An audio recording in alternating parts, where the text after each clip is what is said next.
Hello, Victor. Good morning. It is a pleasure to have you here at Sizewell Hall today to have a chat about your involvement in Sizewell Hall over the 50 years and actually, to be fair, before the 50 years, That's right. in a sense.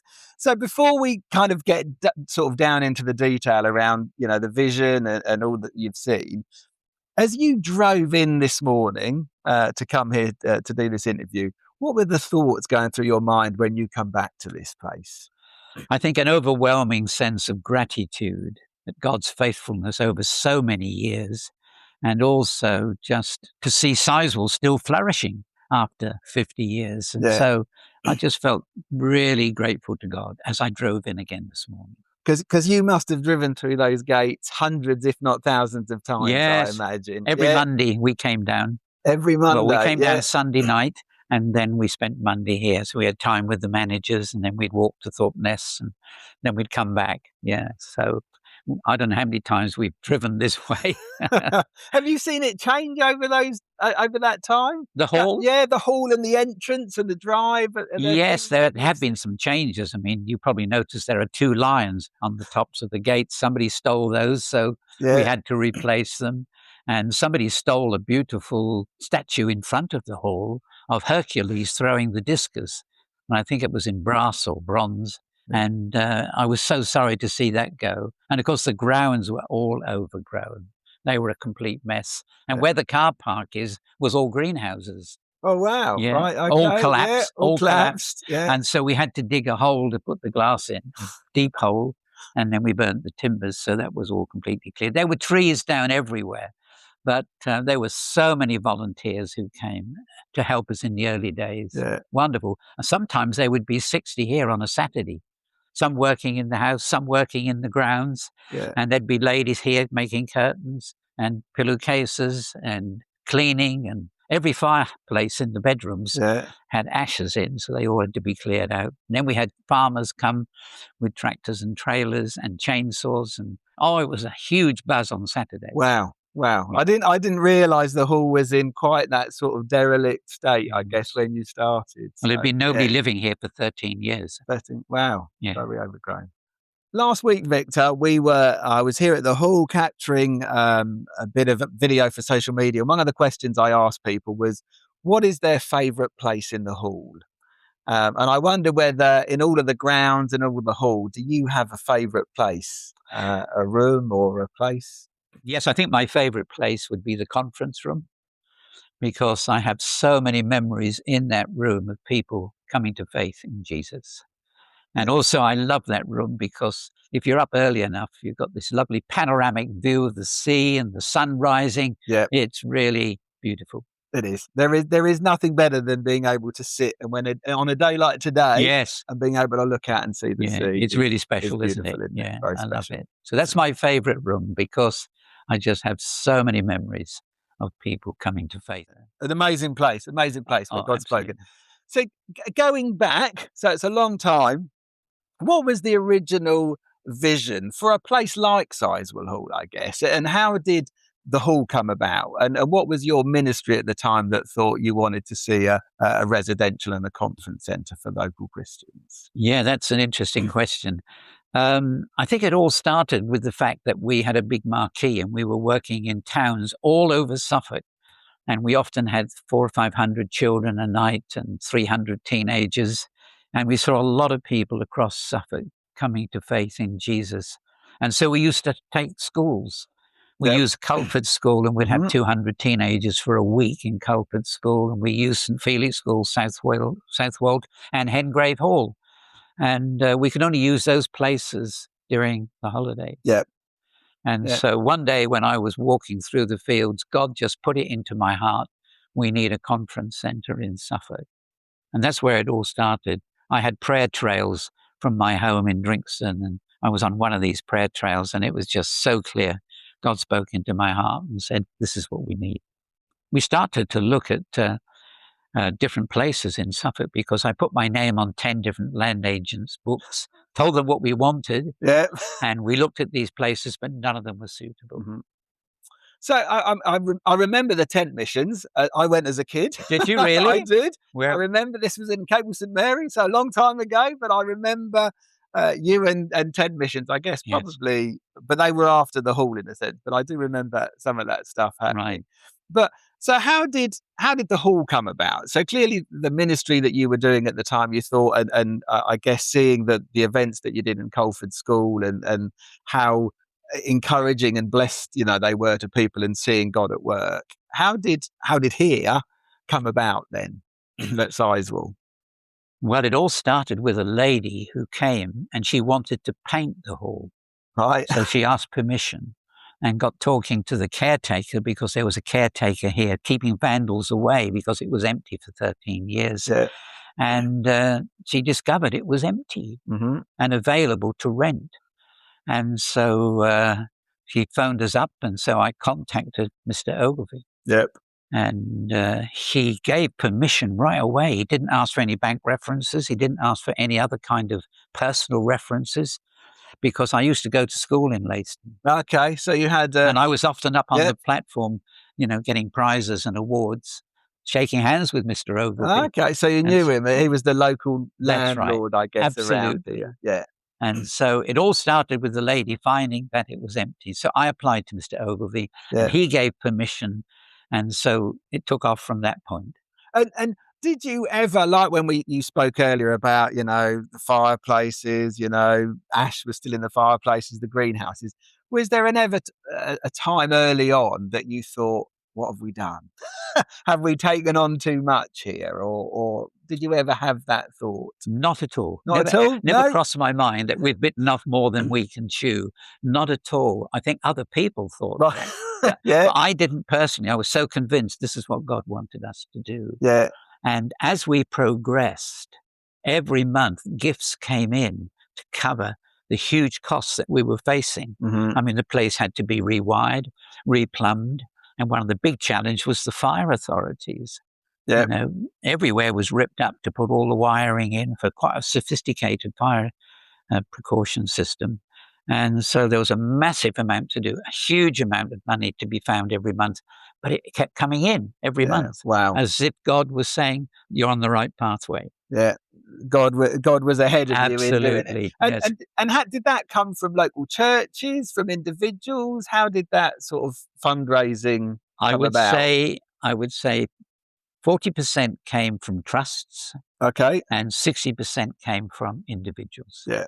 And in all the projects I've been involved, it's always been that way. Yeah. It's interesting. Yeah. And it's always come just at the right time, I guess, as well. That is God's timing, isn't it? He keeps us holding on, but it came at the right time. Yeah. And the wonderful thing is we've never been in debt. Yeah. We started with nothing. As you probably know, I signed the lease with £47 in the bank. That's all I had, with a lawyer in the Angel Hotel in Bury St Edmunds. And then the money just kept coming in as we needed it. Yeah. And it's been the story of Sizewell Hall. We've never been in debt since we started. And you've had a great relationship with the Ogilvies? Yes, very good. Well. And sometimes the land agents wanted to put the rent up so high. Yeah. And I'd go and see Mr. Ogilvie, and he said, no, you're wonderful tenants. I value what you're doing. You're restoring our old family home. And he would keep the rent as reasonable as possible. People often say that when they come to Sizewell Hall, this is a place where lives are changed. What do you think is unique or special about this place that allows God to do that sort of ministry in people's lives? I think there are a number of reasons for that. One is it's isolated. There are no other attractions here. Yep. And the grounds are secluded, and there's a lot of space for people to walk. And of course, there's the sea. And I always think sitting by the sea is very therapeutic, watching the waves coming in. Yeah. In fact, people who are into transcendental meditation, they give people a video to watch the waves because that brings a certain amount of peace and rest for people. And I think also for families coming here, it's a safe place. And that makes a lot of difference. And I think when people walk through the door, and I've had people say to me many times, I feel peaceful here as soon as I get here. Yeah. And I say, yes, this is a place that many people have prayed for.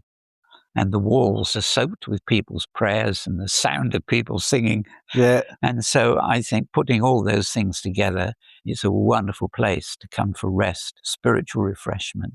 Yes. Yeah. I mean, I think it's amazing that 50 years ago we didn't have mobile phones. That's right. And even now when I come here, I love coming here because my mobile phone doesn't work. Yes. God is still keeping Yes. the distractions of the world away so That's he can speak to people. Yes, So absolutely. that's amazing. The other thing, I think this is a thin place in many ways, and it's a place where probably the distractions, where just the presence of God feels stronger sometimes here than other places, isn't it? And maybe that's, from all the years of people being faithful here. So, yeah. And people love coming back. Yeah. It's not that they come just once. We started an over 50s group for older people. And they came back year after year until they were coming up to 90. They so loved the place. Yeah. And I think living in community with other Christians is also a huge blessing. Yeah. Deeper relationships are formed, and people, you see them in the grounds walking together, praying together. And it's so good for strengthening relationships, which then feed back into the churches when they go back to their churches. Yeah. No, there is definitely something special about it. Yes. What do you think? And initially it was around for Suffolk and local churches. It's a little broader now with some other people, but that's still where its core ministry is. What do you think the church in Suffolk would have missed had Sizewell Hall not have been established? Well, that's an interesting question, because originally we were amazed at how quickly it took off after we opened. Yeah. And within a relative short time, we had a waiting list of people wanting to come. So and people were coming from as far afield as Birmingham and London. Wow. Yeah. And so we made a policy decision that we would keep it for East Anglia. Mm-hmm. Yeah. And if there were vacancies, then people could come from wider afield. But I think there have been so many people who've come to faith here that that's made a difference. Yeah. In the churches. My own church in Bury St Edmunds, which is called The Bridge now, it was called West Road Church. Yeah. Lots of the young people were baptized there, and in their testimonies, they always said it started at Sizewell Hall, and especially the campsite. Yeah. It's a huge blessing. It's a lovely, safe place for families, and it's very popular, and people keep coming back, and people have come to faith. It's families on the campsite. And you must have said, well, I'm testament, I suppose. My children have come here, but I came here as a child, and you've seen generations come through. And it's amazing to hear. And I think for young people as well, that Sizewell is such an important part in, I guess, cementing their faith. Yes, very much so. Yeah. And they come here and they have a lot of fun, and they see an attractive side of Christianity. Maybe in some churches it's a little bit dull and static, but they come here and there are fun games, and there's swimming and laughter, and it's just buzzing. That is. For a week. Yeah. And then, of course, they go back and they have to reset and get back into their routines. But it's an incredible investment into people's lives coming here and going back to their churches. Yeah. I agree. I think there are thousands, Victor, that would say Sizewell Hall has been instrumental in their testimony and their journey of faith. Either actually it's the first time they encountered Jesus here, or actually it's a place where they've been able to kind of reaffirm that relationship. That's right. And the other interesting spin-off from that is I can think of quite a lot of people who came here and became Christians, and they went on to be pastors in church. Some went on to be Anglican vicars, and some went on to be missionaries overseas. Yeah. So there's a whole history, really. Wish you could gather it all together, but I constantly bump into people and say, it was at Sizewell I became a Christian. I was baptized in the sea. Or it was at Sizewell I met my wife or my husband. Yeah. Because what better place for young people to come to and to meet their future partner. All three for me. All three. And I think I'm keen and to hear people's stories. In many ways, you are the founder of Sizewell Hall, Victor. But we know there are loads of people that have stories, and we want to hear people's stories of Sizewell Hall. In the early days, do you remember the first church group or youth group that you had on the campsite or in the hall? Do you remember that? How did that feel when you had that first group here? The first site, we took over the place in sort of November, December, and started work in the hall. And Mr. Ogilvie very kindly allowed us to do that before officially we started in January. Yeah. And we said we would open in the May. And everybody said, "You're crazy. You'll never get it done." And people would come and walk around the hall in their suits and say, "You're never going to make it." And I used to say, "Well, take the clothes off and put some old clothes on and give us a hand, Get involved. But the first group came from Essex and was led by Andy and Miriam Jolfs. And they absolutely loved it. Yeah. And they kept coming year after year. So that was the first group. And there was a lot still to be done. And of course, we kept improving the premises as we went along. But people just didn't seem to mind, because for many people, it was an early experience in those days of living in community and the blessing and the fun that brought. Yeah. Yeah. There is a glimpse of heaven here, isn't Absolutely. there? There is a glimpse of heaven and of that community. Yeah. And I remember coming as a young person, coming at church and youth groups, and even now, when you go away, you leave something here in a sense that's like you remember. You think, actually, this is what it will be like when we really live in community together. Yeah. And I think it's really good that you leave behind when you come here the pressures and the problems that you're coping with. Yeah. And many lives are going through tough times at the moment. Yeah. And they come here, and it's like a spiritual retreat. And it's quiet in the grounds. There's no noise, there's no traffic. It's just this place. And it's a huge encouragement to people to come and find peace with God and be restored. Many people use the expressions, "I went to Sizewell, had my batteries recharged." Yeah, very true. Yeah, it's a unique place. I always loved it when the blind group came, Torch Trust for the Blind. Okay, yes. Yes. I have, yeah. And they would bring 60 blind people here. And the interesting thing was they would be shown to their rooms. Yeah. And they would always know exactly where their rooms were. Whereas sighted people couldn't work out where they're supposed to go back. They still don't know. But they knew. Very true. And they loved it here. Yeah. Yeah. In fact, we produced a booklet for the first 25 years, and there's a poem on the back written by a lady who came here and loved the place. Yeah. Wrote this beautiful poem. Yeah. Looking back over those sort of 50 years, is there any particular stories that stand out to you that have really been instrumental or have really resonated and thought, yeah, this is why we did what we did initially with Sizewell? I think going right back to the early days, there was one man brought here by a group, and he was just out of prison. Mm-hmm. And he fell in love with the place. And eventually here, he committed his life to God with many tears. Yeah. And he was so moved that he came back later, and he was a builder, and he repaired a lot of the sea wall. Right, he did it for nothing as a thank you to God that he'd come to faith here and his life was transformed. Yeah. Yeah, so that was a lovely story, and there are just so many others. It's a job to pick some out, but I tend to look not only to the fact that people come to faith here, but what happens afterwards. Yeah. And we always try and make sure they're back in good churches, because some people come here with no church background. And we try and funnel them into a church where they will grow and become fruitful in their lives for God and other people.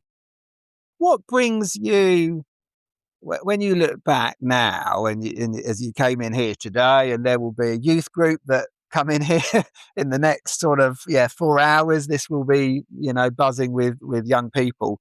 What brings you sort of most joy from hearing the stories and stuff like that? What is it that Everything, really, because whatever age group comes, I'm always looking and praying and asking God to be here to speak to people, mm-hmm. to challenge people, so that people's lives are refocused And it gives me great joy that the Bible is taught here, because that's what's going to give people a foundation for their faith. Because I'm conscious whenever I'm speaking that you're actually influencing people with truth, which is going to guide them in the future, because it changes the way people think and it shapes the way people live. Yeah. And nothing gives me greater joy than seeing people come to faith and then meeting them later and seeing that they've grown or they've taken responsibility in their church. And the Apostle John says in his letter, "I've no greater joy than to see my children walking in the truth." And it thrills me when I see people going forward and trusting in God. And I've been to 2 or 3 churches recently and funerals, and people come up to me and say, "I came to faith at Sizewell Hall."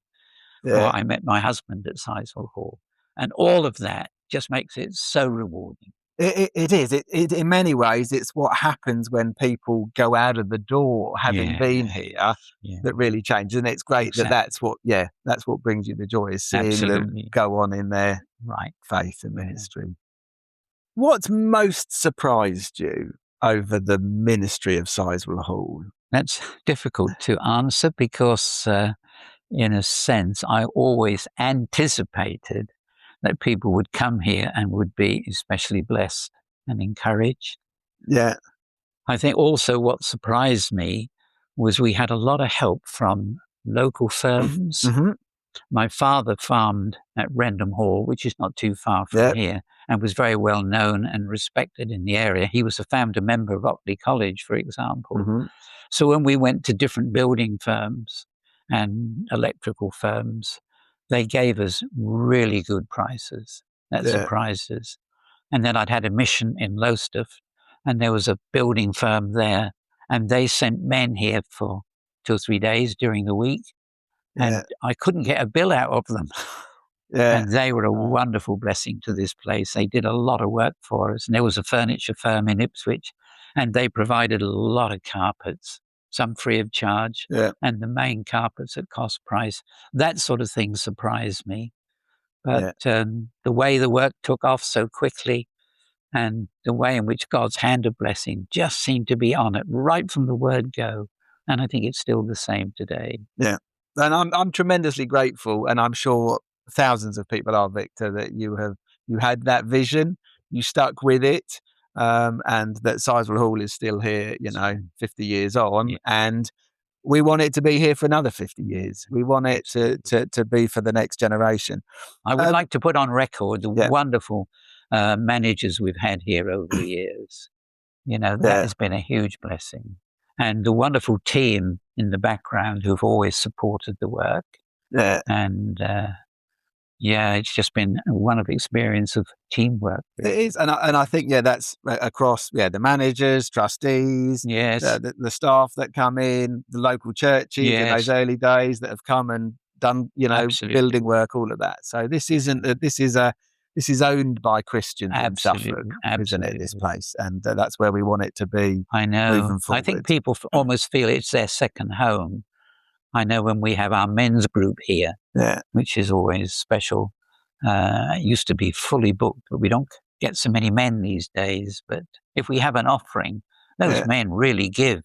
And they'll give an offering sometimes well over £1,000. And because they feel part of what happens here. It's part of it's their second home. Their second home, isn't it? So what do you think the church most needs from places like Sizewell Hall today moving forward?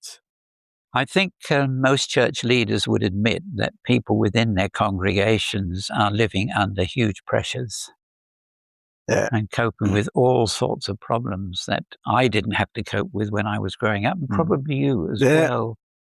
I mean, the cost of living is enormous.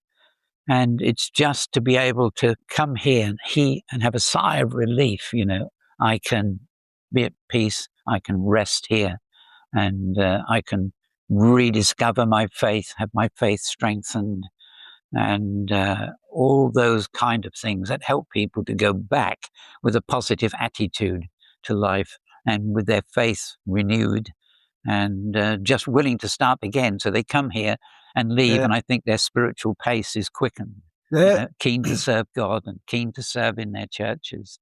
And know that God holds them, I think, in everything that they do in their daily life, isn't it? Yeah. And I think you've said, living costs today are a tough thing. The hall has always tried to remain value for people coming, hasn't it? Which is why, catering, churches do their own catering groups and stuff like that here. It keeps it, I remember having to come and bring my own bedding. Yes, bring your own duvet. Your own duvet. Absolutely, so, yes. But, now it's moved on, but it still, tries to keep it that actually this is a place that people can afford to come to. Yeah, definitely.